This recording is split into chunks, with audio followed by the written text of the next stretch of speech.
Okay. Round Block Podcast, man. Round block party. This is the podcast where we talk to people instead of talking about them. What goes around comes around, and yeah, we got Kepa Kaeo, or as National crisis or whatever, right? everybody knows him on. You can find him on Instagram as Hawaiian_Kingdom_heirs, and also Na'au News now, which is an underground local favorite, but you gotta have balls for going that one. Cannot be scared. Cannot be scared. No worries. It's all good. It's all for the truth and the community, right? You take the lickings when you get it. Yeah. Okay. So I've to just give you guys a little backlog on me and Kep's friendship, not just relationship, friendship. We've known each other for what, 5 years, 6? Yeah, we're Since going the on. first Mauna Kea. So before it was a trendy thing to do. So I knew him from the first wave of arrests up at Mauna Kea. That's where we actually met. Yeah. And that's actually where it all started, right? You didn't know you didn't know me. All I knew that we was in the back of the paddy wagon, holding it down, man. Yeah. That was funny too, because man, we were just cracking jokes. And that's a cool thing, man. Whenever you can be in a shitty situation, yeah, because I've been in some shitty situations with just some good people. It doesn't matter where you're at. It doesn't matter your surroundings, if you're in a cage or if you're at the beach. Good conversation and good energy being shared between, a group of people. To me, that's what's up. And that's your immediate environment that you're in, and nothing else matters, man. So I've been in some shitty places, but, because of Keps, man, we was just cracking up and talking story and, A bond, a friendship, a dropping- brotherhood, right? Yeah, dropping heavy EK. Yeah, man. That was definitely an intense day. Yeah. So, man, like how I know Keps and what he's very passionate about is Hawaiian homelands and The Department of Homeless Hawaiians. the Department of Homeless Hawaiians. And Keps, why don't you go ahead and share with us and everybody on the podcast, how you became involved in that and how you became so passionate about it. Because to me, that's what it's about. And that's why I wanted to have you on the podcast, because you're very passionate about Hawaiians getting on the fucking land again, being housed. And there's all these stipulations on procedures to keep them out, so, and you've touched up on some pretty good points on how it's they're not fulfilling their fiduciary duties. Well, aloha kako, mahalo, KP for getting me on the round block. Moko Keave. My family has extensive roots out here, and basically, as every Hawaiian, we had a rough upbringing. We had the lack of knowing our true political history, and that's where it all began. For me, it was like my senior year in high school. I met this beautiful tutu lady, Auntie Pua, and she basically helped me grow mentally into what was really taking place in Kohava Ipaiaina. I was a very athletic, outgoing individual. Played a lot of high school sports, PNRs. So that was like my life. But until that last senior year, when I lost my mother to AIDS, everything just kind of collapsed. I had to refigure out what was life all about. And by Auntie Pua coming into my life and telling me our true political history story, that was the turning point where I made a mental and a conscious decision that I wanted to do better, and I wanted to make pono decisions on things that are tangible to our history. And so with that being said, it's been about 17-year journey, and it took me a lot of places. It took me to a lot of homesteads. My family lives out in Waimanalo homestead, out in Papakolea, and even out in Keokaha. And so only a few of them had ever gotten an award. Okay, let's talk about, because not to get off subject or anything, but touch up and give everybody, Hawaii's political status. Because not a lot of people know. A lot of Hawaiians and everybody. So it's real easy because everybody in your circle knows its political status and what happened and the occupation and stuff. But a lot of our listeners probably don't know. So let's just give them like a small summary on what happened. So 1887, the illegal bayonet constitution, where Kalakaua was held at gunpoint to sign this bayonet constitution to force their cabinets and the whole nation into turmoil at that one point in time, relinquishes of power, land control, and political power. So from that stemming point, as we all know, Kawikioli, Kamehameha III, went out to go ahead and get those signatures of America, France, and Great Britain in 1843 to get our nation recognized amongst the families of nations. So, Timoteo Ha'ililio, it happened. It happened. Yeah. It's documented. We got the receipts. The receipts are paid in full. And this is the history that we were not accustomed to. We did not grow up with. So when I found out that we have the receipt, and we have many receipts in our name, in our families' names, then that encouraged me. We came from a strong church background family. So justice, truth, pono is always at its foremost. So this history, as we've learned it from Kawikioli all the way to the Bayonet Constitution, which led it in the 1893 illegal overthrow of the Hawaiian Kingdom government and its monarchy. That was the final conclusion of what we were experiencing, not knowingly, this discrimination and hate. That's what we were living in at the moment. So as we awakened, and from this history of not knowing, then we have Hawaiians and Kanakas out there that are knowing now and are awakened and have read many of documents, which one of the most historical ones that I love to read and look at as a reminder is the Ku'e Petition. The Ku'e Petition was formed by the Hui Aloha Aina and the Hui Kalai Aina. What year was that?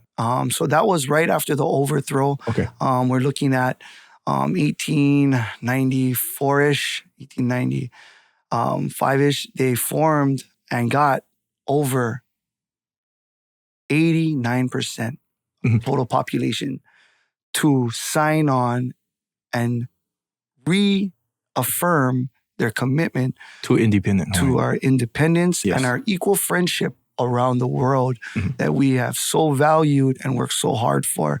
That is why the Ku'e Petition, my ohana out in South Kona, our ohana, you can find their last names.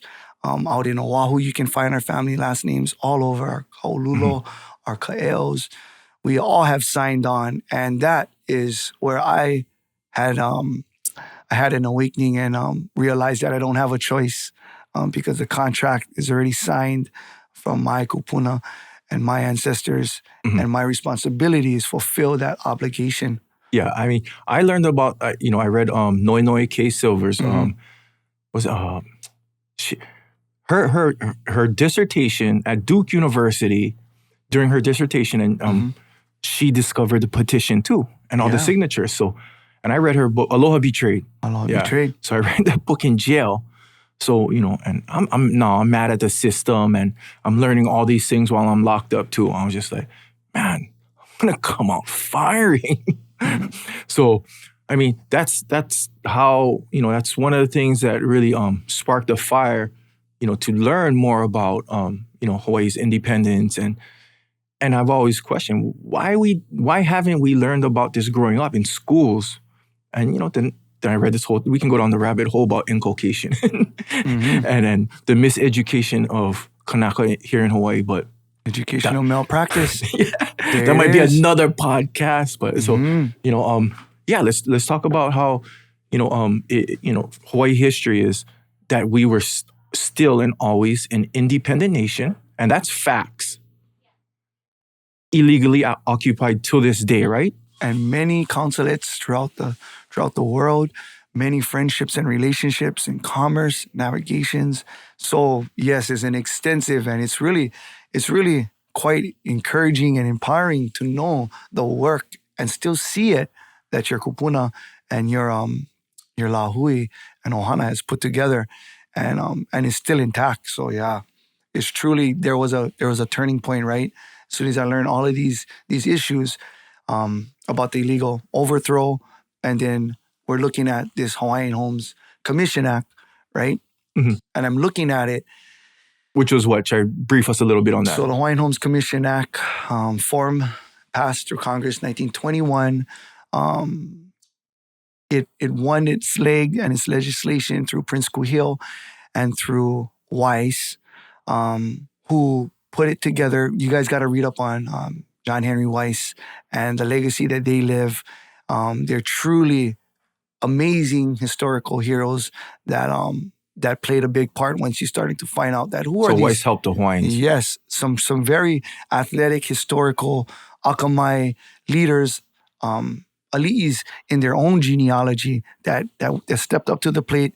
And whether we agreed with the situation, they did their best to try and get what was owed to the population of Aboriginal people, Kanaka Maoli, who had that injustice served upon them. And Hawaiian Homes Commission Act was amended and passed in 1921.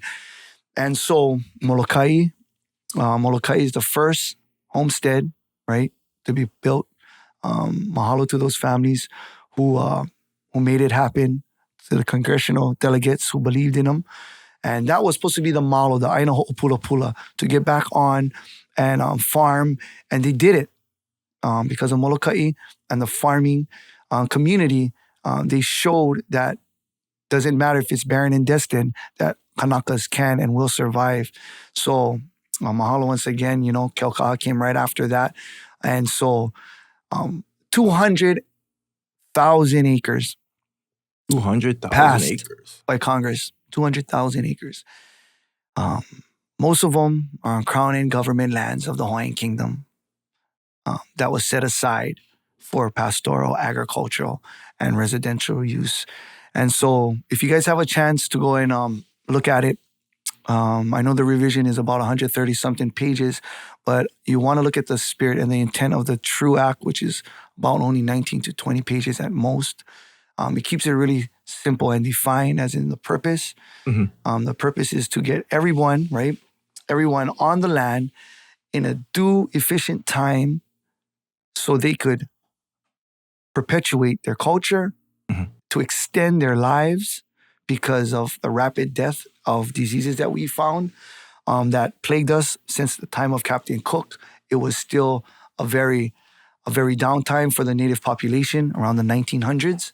So this was in a dire desperation of an attempt to get anything back so the Kanakas could get back home, because Prince Kuhil believed that the rehabilitation starts with the home mm-hmm. and the aina and the thatching of those hales and the planting of their malas would bring the Kanaka back to life. Mm-hmm. Well, for me, the thing that always stuck out, and, I've gotten into a lot of arguments about it too, is with religion. So, they came in, not to say religion is bad or anything, and everybody's entitled to their own belief system, which, I support. But they came, so when you think about religion, and so how did these foreigners come in to get all of our land and control Hawaii the way they control it now? So going back to those days, I believe it was about 80% of our population died from the common cold, STDs that were brought over by Captain Cook. Knowingly. Yeah. And Cook and their whole rhetoric was, it's because of your guys' belief system. If you believe in our gods, you guys are believing in the wrong gods. And if you saw 8 out of 10 people, your family members, friends, and everything, die, and they told you it's because of your belief system, and you just saw, 80% of your family members and friends die, you'd question that. You might even believe them, if it happened today. and 80% of the population died off and said it's because you guys worship all these other things or you guys do all these other things, we'd probably believe that too. Because I mean, look what happens with news, media, and what's going on right now. So, so just like you said, you know, our declined population during this time, you know, and then now you have the Hawaiian Kingdom government that turns into territorial in the 1900s, and then in 1920s as a republic. And that's where the Hawaiian Homes Commission Act was formed in the republic. So you see the stacks of lies that has to be compiled to get to this conclusion where we're at. And, you know, just a quick purpose of Section 101, the Congress of the United States and the state of Hawaii declared that the policy of the act is to enable Native Hawaiians to return to their lands in order to fully support self-sufficiency for Native Hawaiians and the self-determination of the Native Hawaiian in administration of this act. So number one, right, establishing a permanent land base for benefit of use to Native Hawaiians upon which may live, farm, ranch, or engage, I quote, in commercial.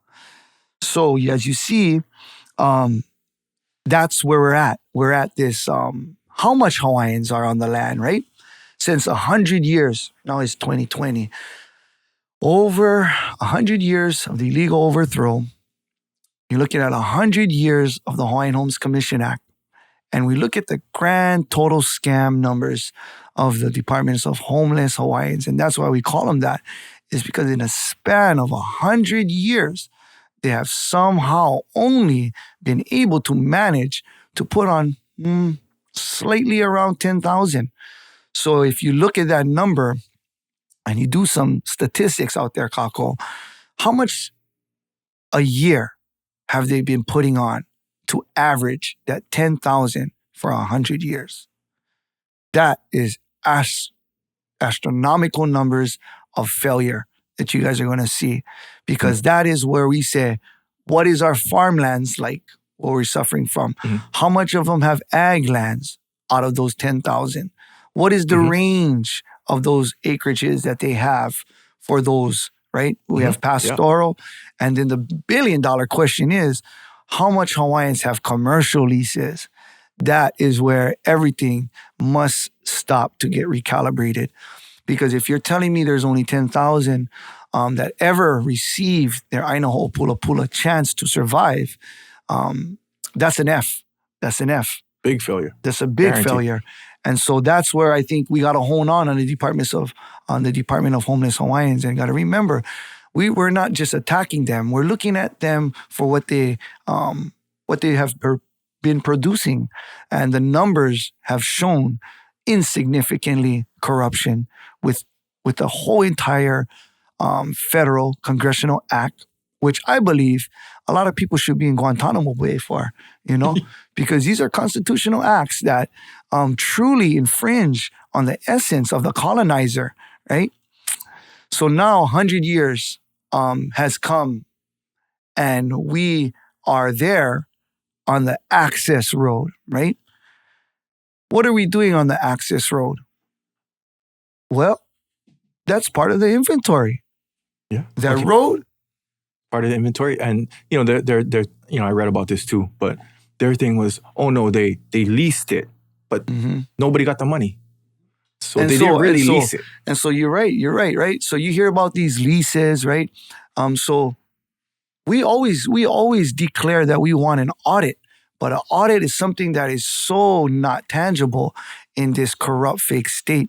Every time we asked for just a simple, the simple receipt for how much Hawaiians are on Hawaiian Homes, they'll give you not an exact number, they'll give you a round ballpark.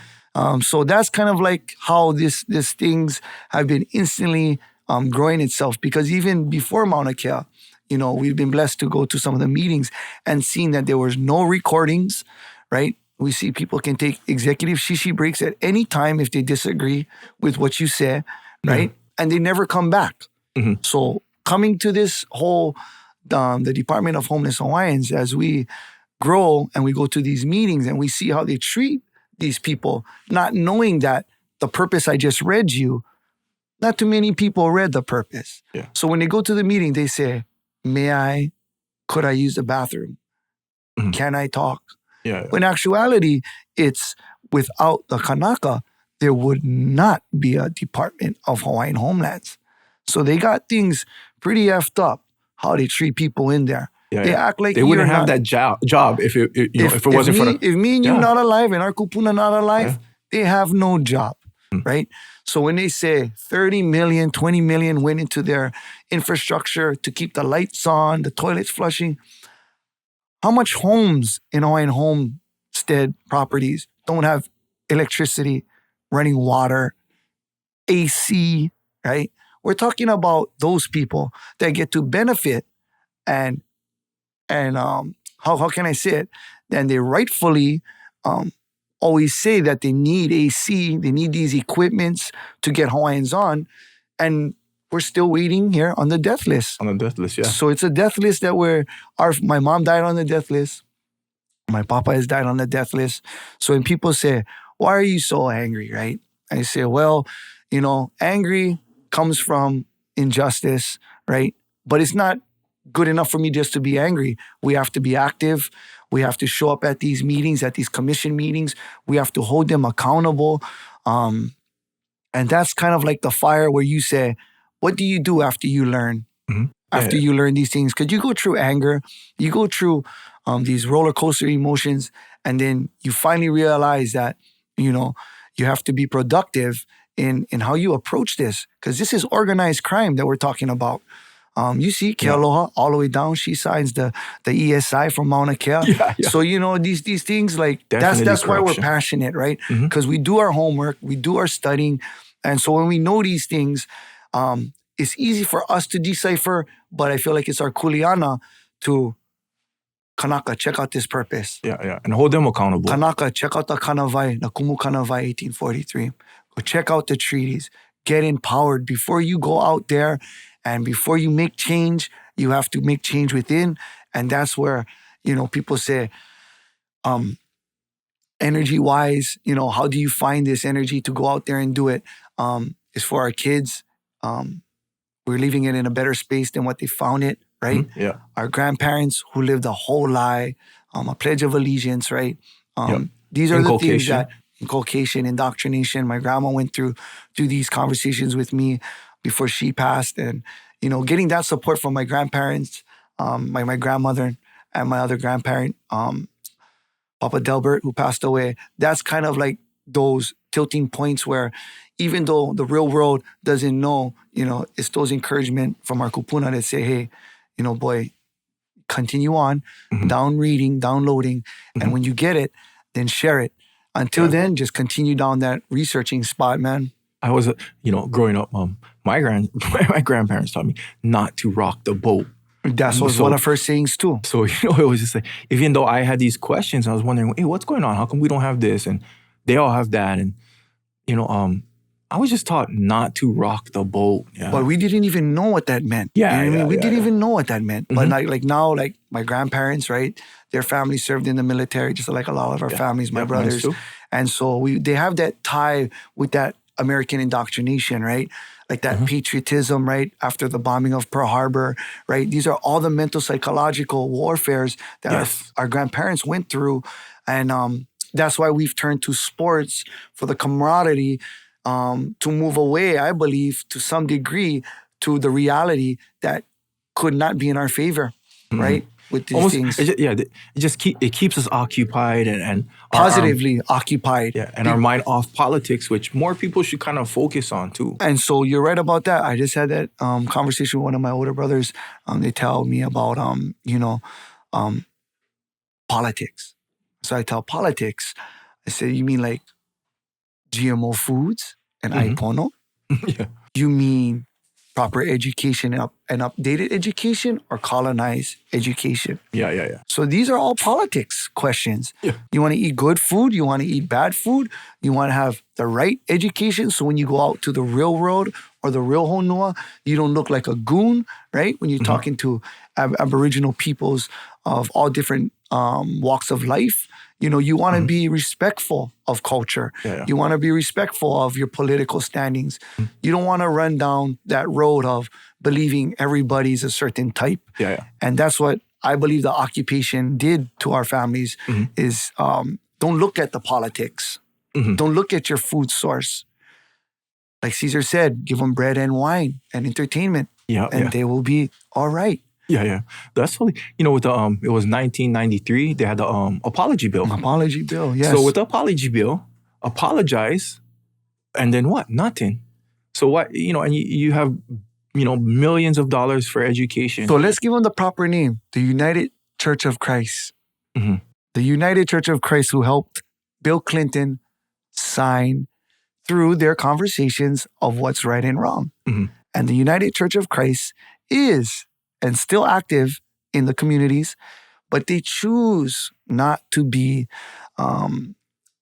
in sight about these issues. So yes, we do want to talk about all of those reverends who are here as their forefathers were ministers, but they turn into basically real estate moguls, right? Real estate moguls. The sugarcane plantation masters. So I definitely see that the politics talk, it expands more than Josh Green and Kai Kahele, right? This talks about our livelihoods, you know what I mean? And our culture. Like our culture. After the apology bill, okay, you had it, it was, well, the correct word isn't illegal, but it's frowned upon to speak Hawaiian in your workplace up until 1974. Was it 1974? Yes, in the 70s. To the 70s, you know, why, after the apology bill, why wasn't our language made mandatory to be learned in our educational system? Because that gives us culture. You know, it gives empowerment. Yeah, totally. It totally does. So yeah, this illegal occupation has transpired into this Department of Homeless Hawaiians. And now you see how they really think about us. They tell us that the asphalt that they put on the road, that the land doesn't belong to us no more. You can see William Isla hire his ex-dealer and our partners to get exclusive rights to do bird sanctuaries and other illegal things up there, coal harvesting. And that's what the department has been known to do since 1921, is continuing to liquidate the trust, liquidate it, and find ways to give it to non-beneficiaries. And they've been doing a really good job at it too. And kind of trading around properties and acreage of land. Like, so who owns Pohakuloa? So Pohakuloa, right? If you look at Pohakuloa, there's like three. There's like the state of Hawaii. There's Hawaiian homelands, right? And so if you take away all the alphabet soups, it's just one fraudulent state of Hawaii mandating all of these independent departments to act as one culprit. So Pohakuloa has been, thank you to Auntie Max and Uncle Ku for their continuous efforts bringing Pohakuloa to the forefront. And there were many kupunas before that. But these issues with the UXO's unexploited ordinance that is found in depleted uranium. So you look at the unexploited ordinance, it's not just up in Pohakuloa. You look at Maku'u, right? Maku'u has, Pu'ukapu has, off the Waianae coast, out in the water where all the kids are swimming, where there's a high rate of cancer. Right?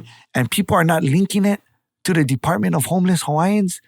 That's disgusting, where we cannot make those connections. Yeah.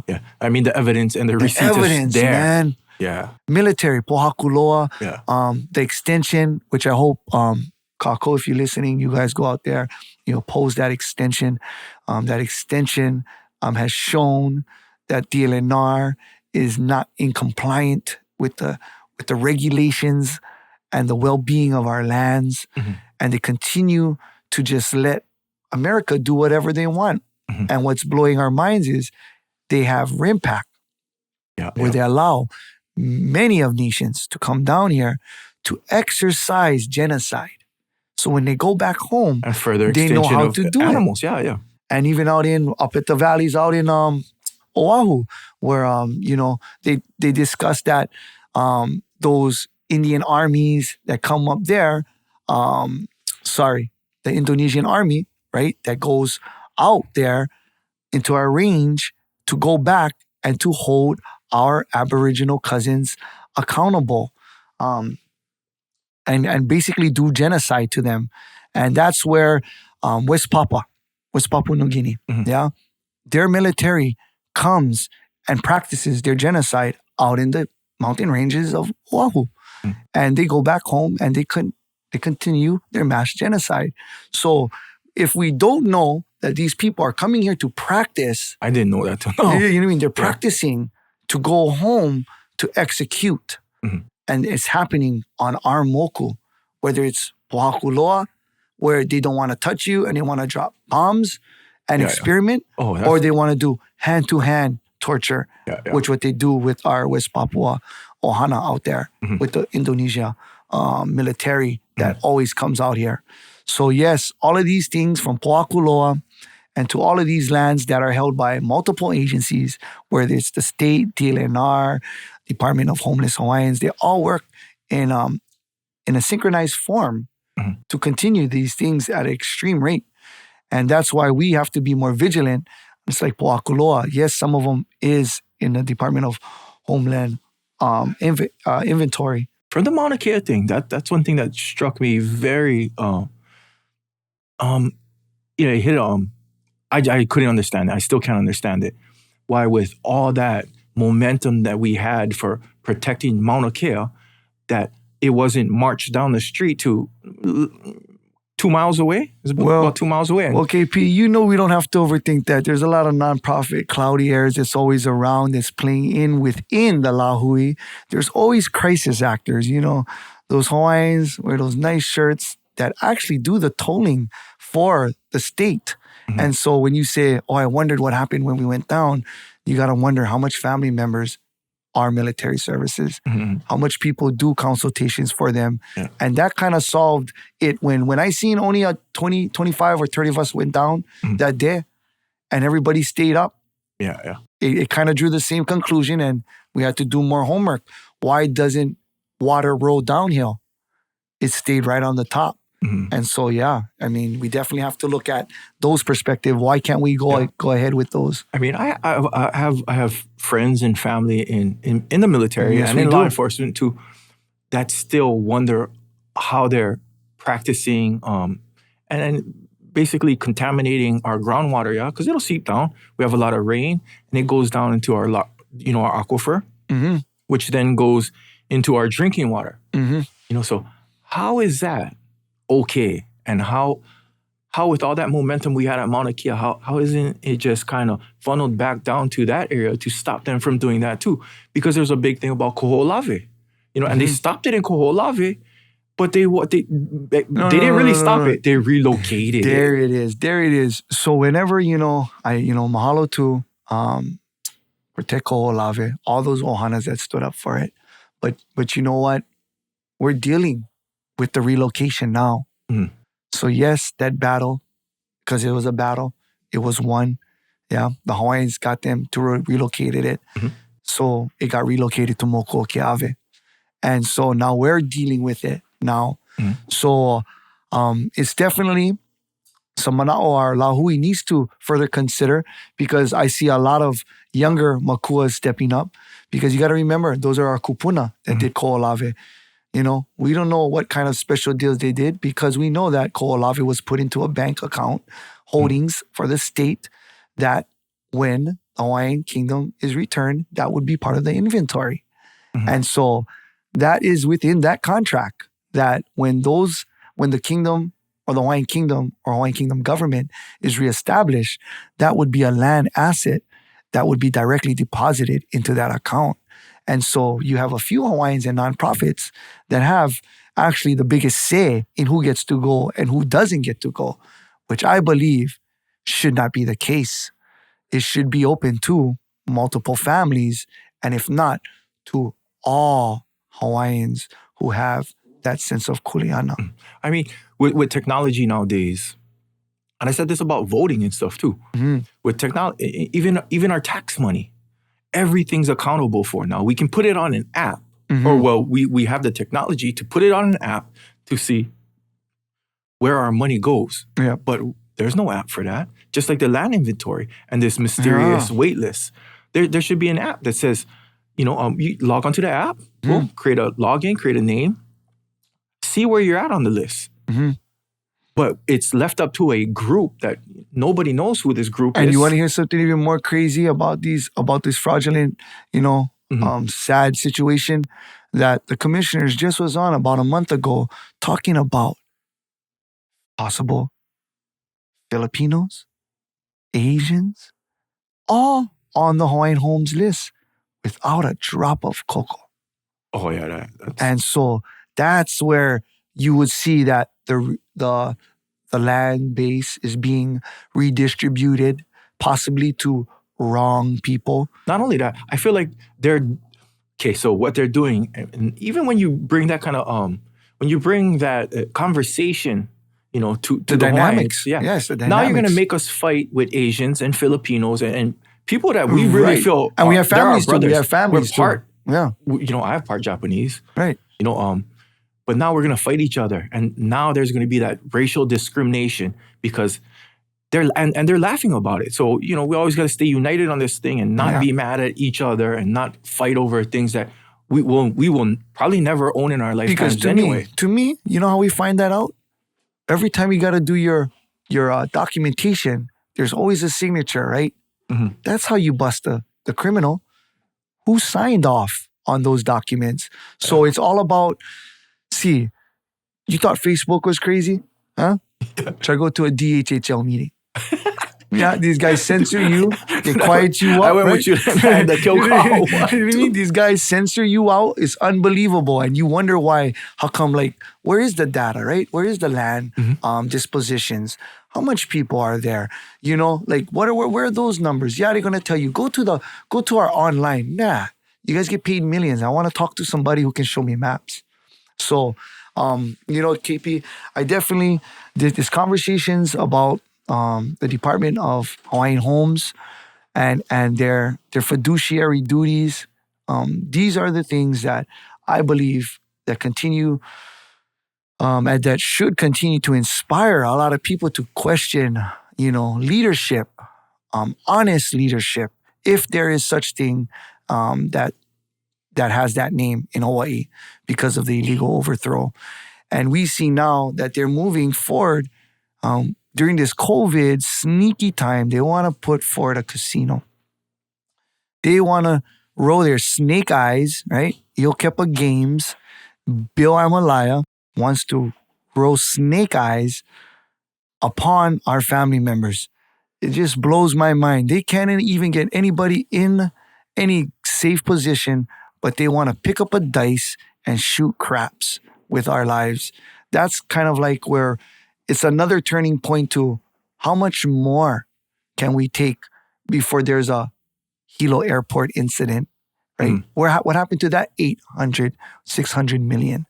Where did that go, Oha? Yeah. It's gone, right? 2012-ish, it's gone. No, you're totally right. And are more Hawaiians in homes? Right. No. Right. Or do they get more ag land? I always tell people, what COVID showed us too is, our whole infrastructure, is it imported or is it important? So now, if the ships stop coming, that's what, 80, 90% of our food is it's outsourced. It's grown in other countries, other places.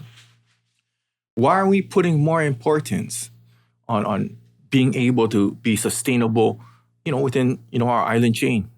So even that right there, the rezoning. So Hawaii just recently, man, if you checked out the recent stories that's been going on with our ag lands and all of these big ag developments that was supposed to take over after the height of the last sugar plantation was going to be tilling sugar. And they have flopped $1 billion industry. They flopped it to less than a couple hundred millions. And this is from the span of 1970-ish to 2020. At the peak of pineapple, sugar, and all of these things, right? All of these products that was being produced here. If you look at it now, all of our ag has been rezoned to residential and commercials. Okay, with a growing population, Kev said that kind of stuff has to happen, but it's not happening for our people, which is probably a lot of our concern. It's happening for people that, and I was just on Maui, right before this pandemic, I was on Maui, and I was just driving around, and I was just like, oh, nice buildings. All these places coming up, these subdivisions and stuff. Oh, nice. Oh, beautiful, man. I like the design of it. Starting at 800,000. Right. We don't have jobs that pay that much. And I make pretty decent money. That's still out of my fucking price range. Right. I cannot live Maui. Right. So just imagine all the families in Maui that cannot even live in Maui anymore. Yeah, and even if you look at Mahipoho, right? These people, that's crown lands. Within those crown lands, there are Kuleana awards. Yeah, there's families that still have an undivided interest. Yes, some sugar plantation might have had an interest from somebody's uncle, auntie, grandparents. They don't have full 100%. So those lands that have been ravaged through poison and whatnot actually still has a significance to a lot of ohana still yet that are once was on the land, on their aina, and was forcefully taken off through guns. That's kind of like the Christian way, right? They came here, they said, your God is not good. Check out our God, Lopaka, the cannon. And that's how things were dealt. So when people say a smooth transition of power, people forget about that transition of genocide that the Christians, Ka'ahumanu, and those other Hawaiians took upon once Kamehameha passed. So we have, our community has weathered a lot of things. And coming out of this COVID, or still within this COVID era, we see that, one, the government will continue to not look out for our best interests. They will use the COVID to executive order a lot of things that could not pass if people could possibly attend, right? Legislations, or even had more faster updates about.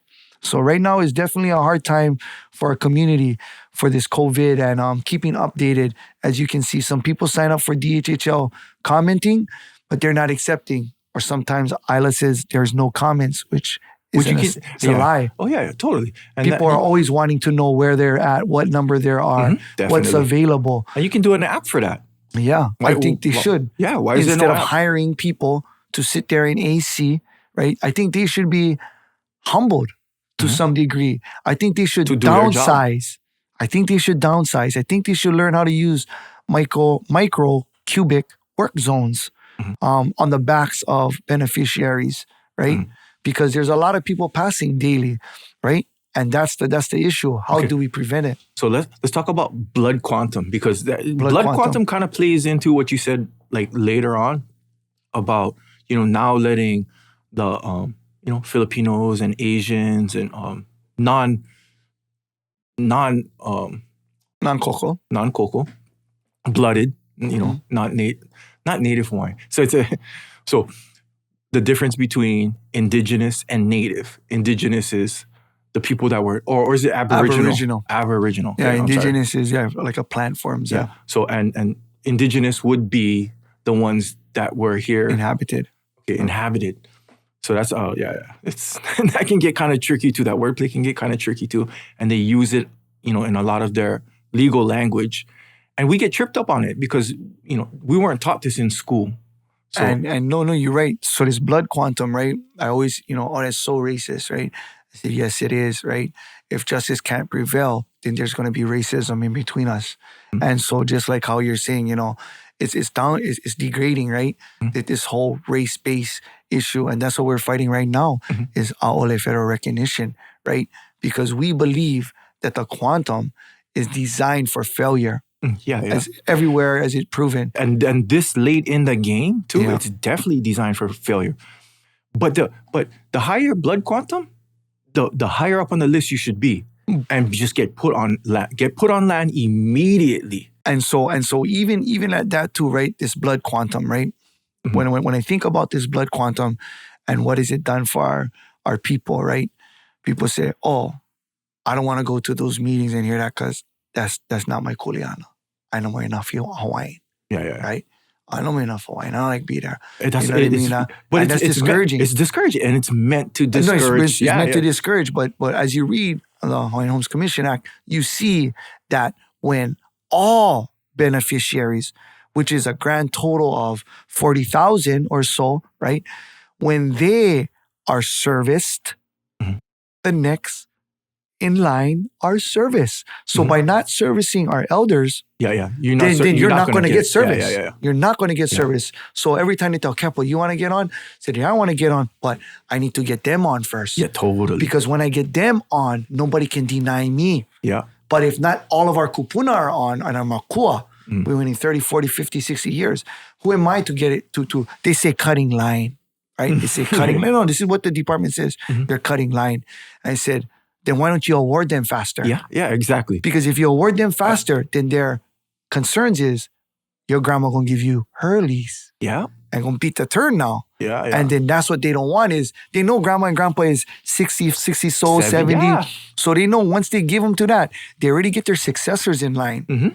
And that's what the department And they're doesn't going want to to lose see. inventory. And they're gonna send them right over to right over to grandson, child, or mo'opuna, right? Mhm. They're gonna send it if they had the opportunity to. And we are going to take up more of their inventory that they don't really want to give And up. then it's a 100-year lease now again, right? Then it's a renewal of this 100-year lease.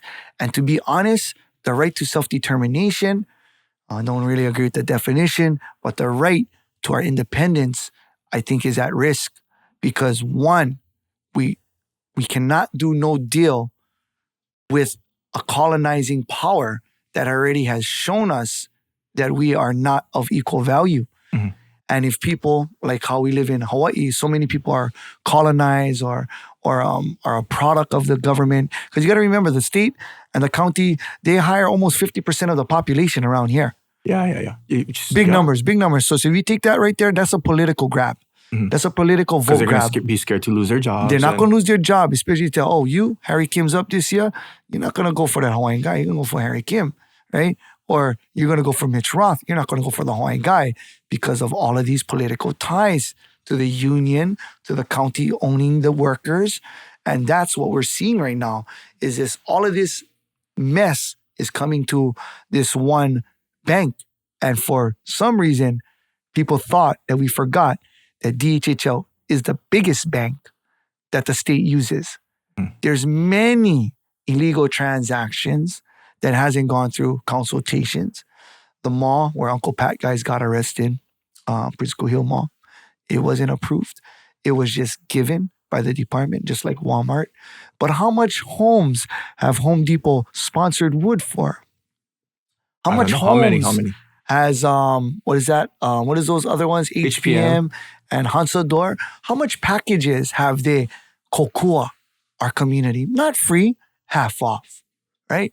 Because you got to remember they're on $1 a year leases. Yeah. No matter what they tell you, if somebody comes back and say, "Oh, this podcast was weird," Kepa doesn't know what he's talking about.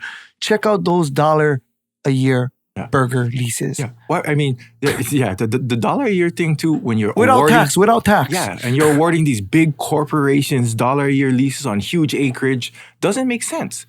It would make sense if your house was being accounted for. Yeah. If Kupuna Homes was being built for a certain range, it would have benefiting value. the community. It would have value. Mhm. But we know that the value have only structured itself to the governor, the homestead leaders, because they are the voices that propel the state to move a certain way. I can see that. So we are experiencing the haves and have-not.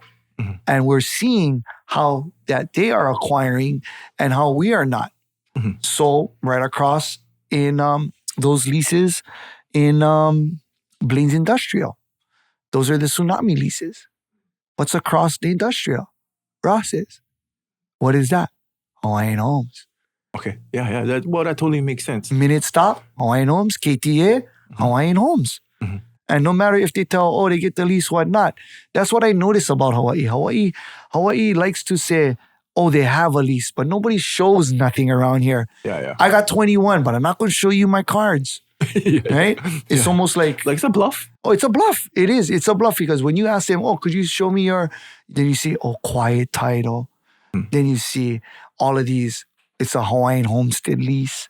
Yeah. So that's where I believe the executive orders too come into a big play. Keokaha, all the refineries, the oils, the cesspool, where is it at? It's where your native Hawaiian population is at. Why? Because that's what you think about them. They're the first ones to go when it blows, and they're the first ones to inherit that smell when the cesspool blows too. Yeah. So you know what I mean? It's just the mentality of that environmental racism. It's all of those things that acquire when you look at the department full on and you really look at your maps and then you really start to question is, how is Papa guys not being able to manage? How are we gonna grow out of this? Mm-hmm. And it almost comes to a point where you got to make a stand, right? Mm-hmm. You have to get updated, right? With your education. You got to be more active. You got to ask the questions, right? Mm-hmm. Most people don't want to even ask a question. I feel like for this whole movement, we're lacking a lot of good leadership. Who do we get behind honest to? Honest leaders. That's what you're talking. You're not talking good because everybody's good, but you're looking at honesty. Yeah. You're looking at honesty leadership. That's qualities that your grandparents have installed with you. I believe you can acquire it over a certain amount of time, but if you don't have it, it's hard to be that person. Like I said, why is leadership not so visible? Why can't we see it? Or when we do see it, why is it so timid? Why is it not certain people motivate when they speak? Certain people have that passion and that honesty, but you can see that the majority is still reserved. They're reserved, whether it's political ties, whether it's educational ties.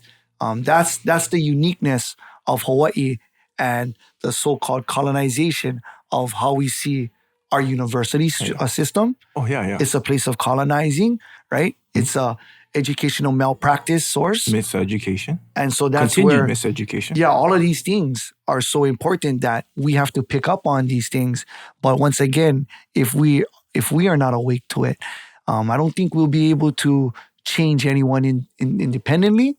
But I think it's our turn to make the change. Well, I feel like it's so hard to get by in Hawaii because everything is so expensive. But when you think about cost of living, rice, eggs, milk, bread. Totally. But, and so we're at this mentality where we're just trying to survive and we're just trying to get by. Don't rock the boat. You know what I mean? Don't rock the boat. But then in the end, the long term is your kids cannot live here. Yeah. They're not going to be able to afford to live by you. Yes. So unless you pass them down, they're gone. Yeah. And this Department of Homeless Hawaiians, right? They get mad at me. They get mad at me at these gatherings, right? But you know what? We don't get enough time to talk to these individuals. We don't get to vote them in. These are all hand-picked puppets. Yeah, we don't get to do any of those things in particular. And that's where I believe that's the issue, right? Is like we don't get to vote them in. Yeah. So Isla, perfect example. You guys all remember he was running for the mayor candidate position maybe half a decade ago, right? When he was smoking on some illusional stuff that he thought he was going to lead the state, right? Everywhere he goes, he cannot win the votes. So these are goons because they're picked and put in these positions. Every time they go out to try and get a vote, it ain't happening, Sally. Everybody knows that skanky dance and nobody likes that stuff. And so that's where we see it is if there's no transparency with the department, there's no inventory, you only serve, if you look at their schedule, they only go around the islands maybe 3 times a year max. 3 times a year. And how, you know what I mean? What's the time limit? Because I saw you get cut off. Time limit, they tell you for, your grandparents is no longer here, your mom's no longer here, you only got 3 minutes to talk. So it's like, is that what you guys do with our money, right? 3 to 5 minutes. So what we do and what we do advise is you go there with a couple cousins. So when you got that one cousin or one auntie that has the passion and courage and has all of her or his manao down on a piece of paper, because it is, well, how can you say it? Anxiety, pressure. Yeah, Because public all of these speaking is people, hard, bro. when you talk to these people, yeah, you got to remember they're juggling your name down. They have your genealogies, right? Because you got to submit your genealogies when you go to these racist programs, right? Yeah. And then they have all your access to all your informations. So if you don't speak, talk, act alike, then it's almost like they know more things about you that can be used against you. And so these meetings, they give you a time limit. We always come with 3 to 4 cousins. So when, say for instance, if I don't have something to say, or if my cousin guys don't have something to say, they'll say, You can get my 3 Kips, minutes. you got the 3, you got my shot clock. Mhm. And we take the shot clock and we combine everything together and we take the shot together. One person talks, but the manao is flowing Yeah. because of those discouragements, right? Holy, When you go 3 to these minutes ministries. too. 3 minutes. I'm worth 3 minutes. 3 No. minutes. Crazy. And so you know, I definitely think that our community shouldn't be set up in this way, right? It shouldn't be set up this way. It should be set up where we have open community dialogue, Totally. consultation at foremost, so we don't have another runway at Hilo Airport where people got to. But sometimes that's what it takes. Mm-hmm. That's what it takes. When you are on the bottom and people are just smashing on you, there's only one way, and that's up. Yeah, whether they approve it, they like it. You know, I'm thinking to myself, that's how we have to do it. Then Mauna Kea occurs, right? So this is just history replacing, not replacing, but this is just history repeating itself, right? Nothing new under the sun. When the poor is being suppressed, you gotta have a kickback, right? There's always gotta be a kickback. Throw us the scraps. And so look, Mauna Kea, right? Mauna Kea, right? They throw us a scrap. Now you want to bring down a telescope that was supposed to be off the mountain. Now you want to put it at Halepohaku after we said no, thank you, right? But you see how they push it? No, we don't want to get rid of it because there's money to be made. But we had our consultation. But how much of it did you take down? Yeah. Decommission? None of them. Yeah, I How long remember. these things was? How many of them was unpermitted? All of them was unpermitted at one state of time before it was permitted. Yeah. I've had this conversation with people online who said, "Oh, you ruin it. That's jobs. We can have jobs." And I was like, "Okay, so how are you doing right now?" "Oh, okay. Well, your life is fine right now. There's no telescope up there, and if the telescope doesn't go up, your life will be fine. There will be other jobs. Opportunities. This is not the one and only opportunity that you'll have to make something for yourself or a career in life." Yes, and what makes it even more deadly is Hawaii, right? Only has 3 news stations that fully dives into you at a colonizing point Oh, yeah. and tells you how to act. We did a consultation. The Hawaiians are just active.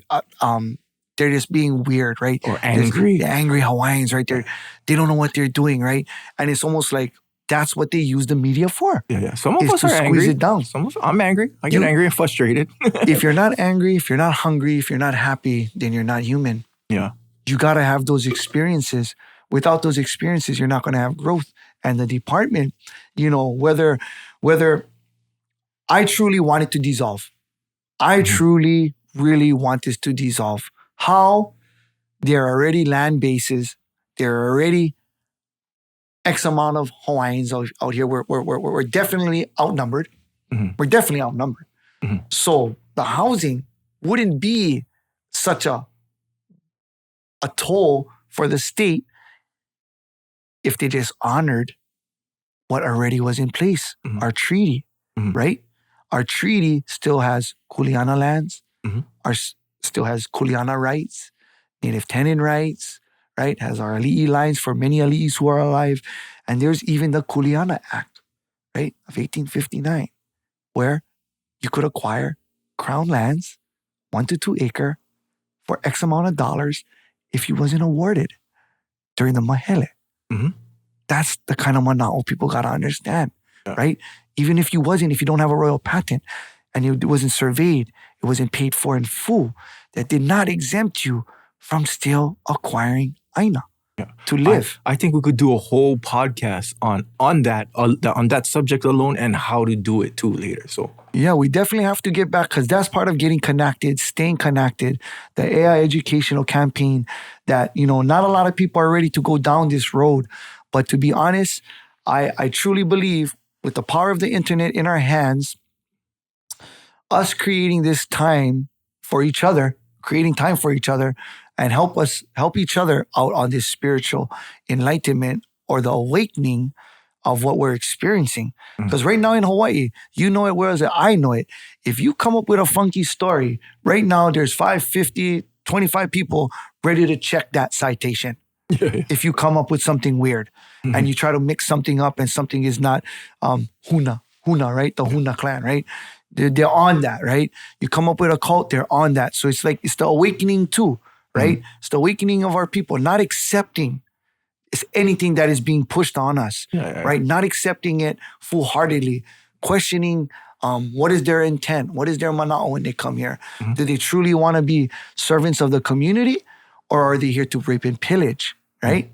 Are you a politician to make sure that our people get what's coming to them? Rightfully? Or are you here to stall it? Justice delayed is justice denied, right? That's how we should be feeling. And these are your representatives that are telling you this when they're campaigning. Hawaiians, justice delayed is justice denied. How much people take that to heart and say, okay, justice delayed, justice denied. What does that mean? Right? What does that mean? Well, all the politicians are telling you that. What does that mean to you with Hawaiian homes? So you see the representatives holding Hawaiian homes, Tupola, Mahalo Tupola, right? Getting Kepa games, right? On your show and on your little Facebook Live to ask them, is there a better way to put Hawaiians on? What is the facts with gambling? What is the repercussions? Do we have rehabilitation stations for that? If you ask me, if it is put in kapole, right? People are going to be gambling away their leases. You see what I mean? They're going to be gambling away their leases. And who's going to be there for purchase them? Bill Amalaya. He'll be right there to pick up that slack. You don't think that they're waiting for this? That's what they say, right? We got drunk, we gave away the piece of land. Now imagine how you gamble them away with a snake eye. He's even more legit now. You were in a casino, you got you on camera, you rode a Isla, and you lost everything. You know? And it's an interesting conversation too, because I do have Native American friends or Indian friends.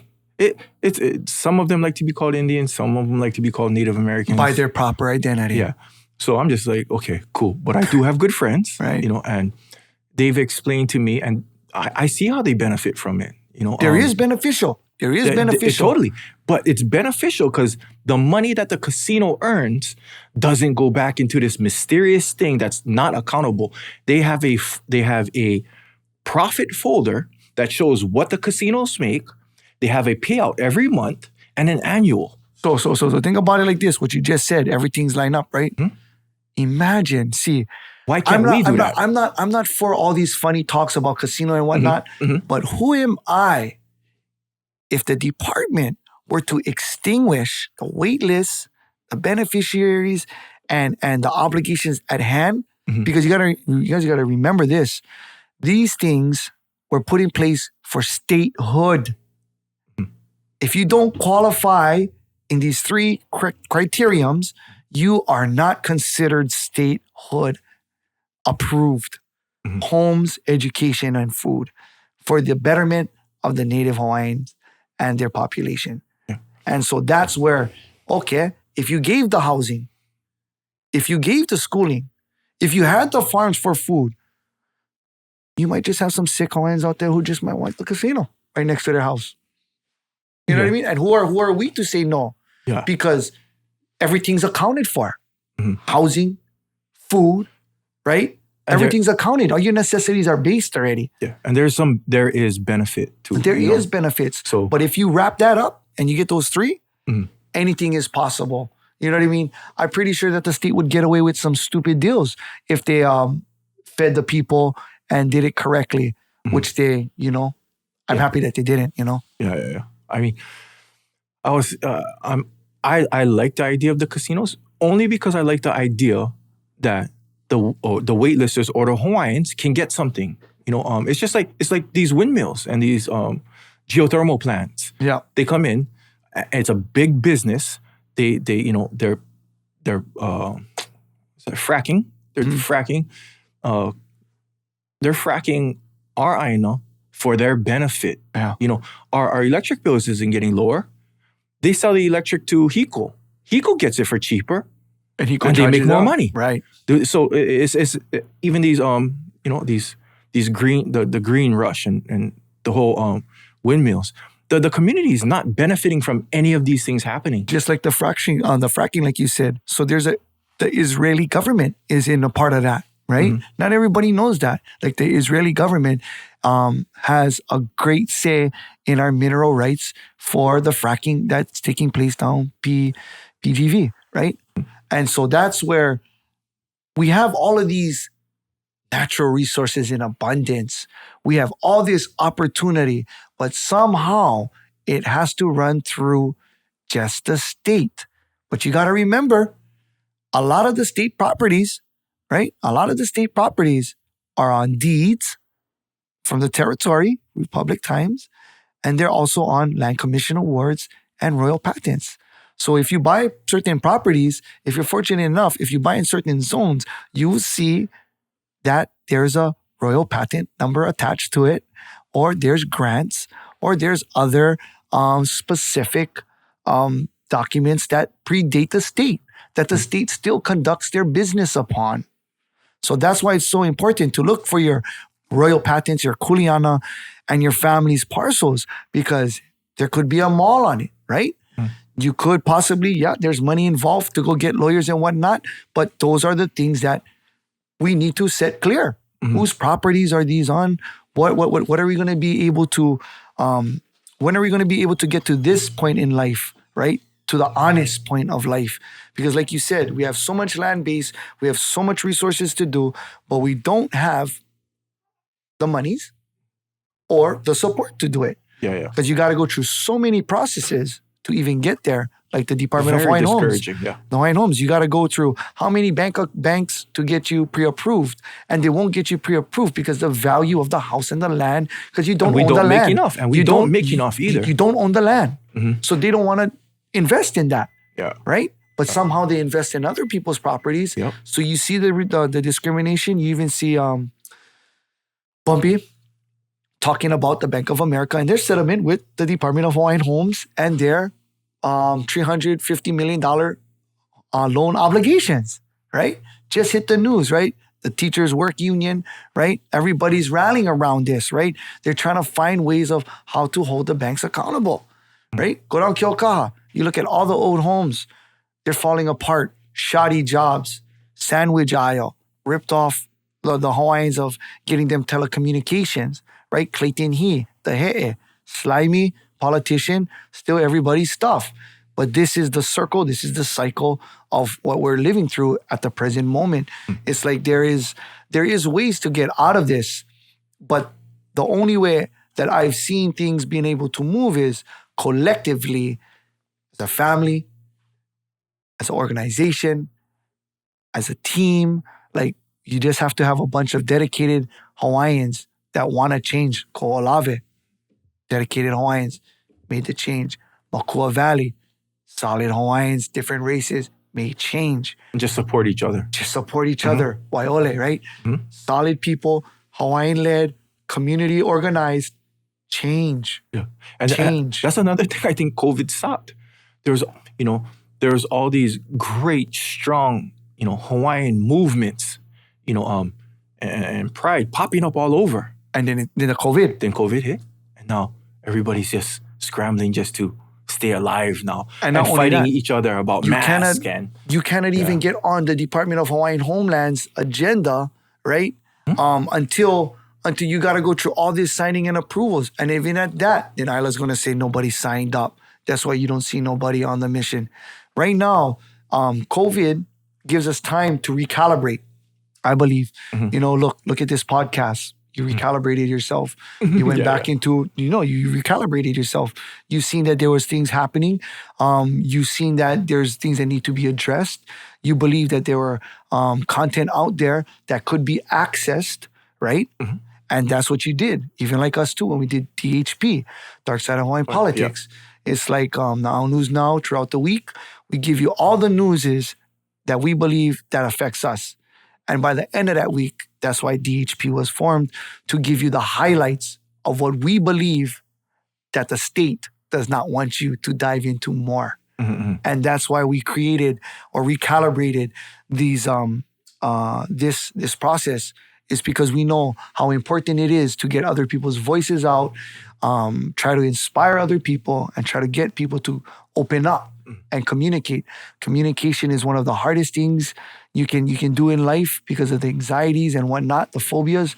But once you can communicate, I believe it's a very good asset for you as a business person, as a father, right? And as a community leader too, because you have that time to give, to reciprocate, right? The reciprocation. Not everybody can reciprocate. Some people like to talk, some people like to hear, and some people, just like to do one or the other. And they don't want to do the reciprocation. And that's why I think like now what we're doing, like you said, we don't get to see a lot of these, there's not a lot of these group organizations that are going out there and doing work now.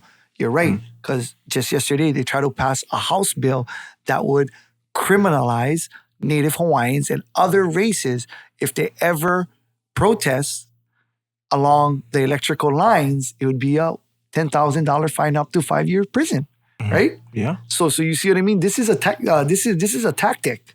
Yeah. During this shutdown, they're working on ways how Kahuku won't align up again. Shout out to Kahuku. Hundreds of arrests, relentless aloha aina. That must have been a big headache for the state. Yeah. Mauna Kea, 30, you guys couldn't handle. The pressure was too high up there. Yeah. Kahuku, hundreds. Yeah. That's why they stopped it. Yeah. So before I close off this podcast, I think it's super important, to understand that we don't all have to see eye to eye 100% of the time. Yeah. But if we all support each other collectively, we can be a real strong movement. No. Hey, KP, respect is a hard thing for a lot of people to give, right? Humility sometimes seems harder. Respect, humility, kindness, right? But it's free. Yeah, it's free, kako, right? So it's free out there, and that's some powerful manao, right? We can always criticize and go at these things, but try not to go at it with each other. Yeah, definitely. We can do it to the government, rightfully so. They have proven us why we should do it to them all the time and hold them to a higher standards and critique them. Accountability, right? And that's where, I can't express enough about community outreach and supporting each other, not always agreeing with each other, but accepting one another and their differences. But one thing that we should not accept is the lies. Yeah. We should not accept the lies. That's where I think the line should be drawn, KP, is that we should hold each other to the highest standards so we get the best growth through this process of life. And with that being said, man, mahalo once again for allowing me to come on and get connected with the podcast. Thank you for coming on, man. Yeah. It's been a rough year last year, but I think things are going to look better this year, hopefully, anyway.